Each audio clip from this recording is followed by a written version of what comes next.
That's all I'll say about that. My love is not practical. It's a glorified couch potato and speaks in rom-com dialogue. I need you. I miss you. No, that's not true. That's not what I said. I can explain. No, we can hold a shipwreck together in the rain with arms held tight and embrace a tourniquet, cutting off the slow bleed of insecurities, a brush across a cheek, a reassurance we haven't drowned yet. My love is a glass forever full, if you think about it, optimist. It finds beauty in accidents because that's chance in another life. It takes chances because that's how we reaffirm hearts beating, and two hearts together can make any space a dance floor. Like a sun-stained meadow on a cool 70-degree summer day, a makeshift barefoot parade ground where what matters is the earth between toes and the breaths traded in a shared calm. Sometimes I picture parallel lines in a map of time continuities. Like every word spoken tugs on transparent strands, an imaginary firmament that's the bookkeeper of handholders and midnight kisses, the missed meetings, mistakes, matters of happy circumstances. A plot thread can transition from a shy note to a tapestry of years. It could be a touch once tender, forgotten, and translated to bittersweet mementos, a chance taken and regretted, a pulse check that confirmed the heart and its frailty. Sometimes I compose sentences to see if invisible strands can budge. Sometimes I feel like I corrupt joy to avoid the consequence of their motion. And sometimes I go Hugh Grant on my personal life and the result is a wreckage. And sometimes I go Jim Carrey and pluck out the memories hoping to starve them out. And sometimes I go Domhnall Gleeson and clench fists and try to travel time, scour the continuity map to where parallel lines paradoxically cross, like the final minutes of a rom-com where the script adheres to the majesty of an unavoidable happy ending. The unexplained things or the jerks of the moment make a rosarium of rejuvenated, adjective-laden observations on beauty, a lover's rosary greeted with a smile and familiar circle of arms. But that's impractical. It borders between playground fantasy and silver screen serendipity. But I love like love is impractical. I love like love was designed to be for the late night dreamers at a moon-washed window. I love like I don't know how it works, but I'm trying.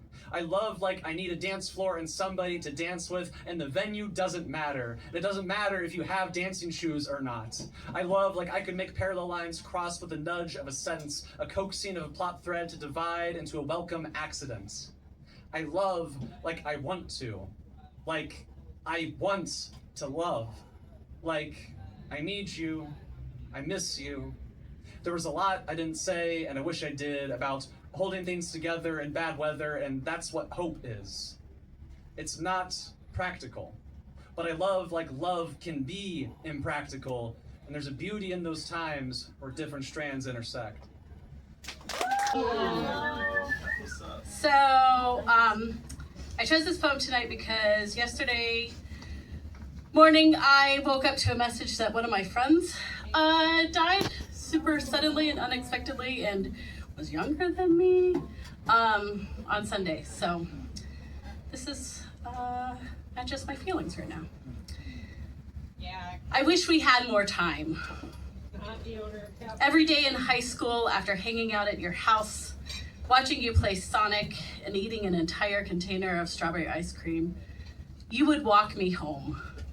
And then I'd turn around and walk you home. And back and forth, we practiced the art of never leaving each other. I wish we had more time. I woke up early one morning to give you a sandwich that my wife made because you need something for lunch, because you often forget to eat, because I like caring for you. I gave you a sandwich my wife made, and I walked alongside you a few blocks until our paths went different directions, as they have done many, many times. Our friendship full of goodbyes. I wish we had more time. Even though we've had 22 years and counting, even though we've slept on benches in the Shanghai airport and fed pigs on a farm in Scotland, and even though we've had each other's backs at protests, and you cook for me because otherwise my diet would be tortilla chips and salsa, and I help you organize your wild, genius thoughts. It's never enough time. It's never enough time. I wish we had more time, even through a worldwide pandemic and the violent downfall of democracy.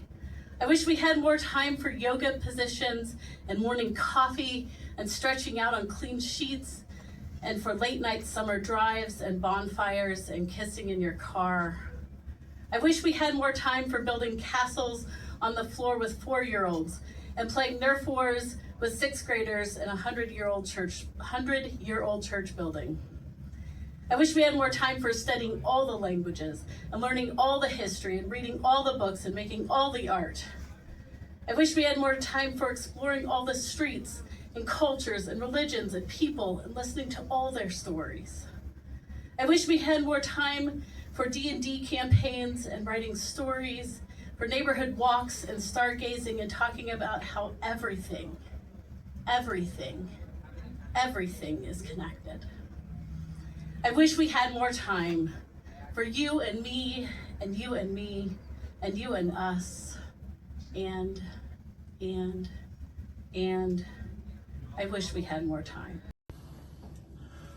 Our blueberry-stained fingers chased fireflies like children, down garden paths, back alleyways, each other's skin, the bump and crack of breaking heartbeats, echoed rhythms only we could hear, trampled into muddied earth beneath heavy-footed sins. Words were lost on lips each night, bleeding into tangled, baffled breaths of how we shared that summer. Our blueberry-stained fingers chased fireflies like children, down garden paths, back alleyways, each other's skin, the bump and crack of breaking heartbeats, echoed rhythms only we could hear of how we shared that summer. Thank you.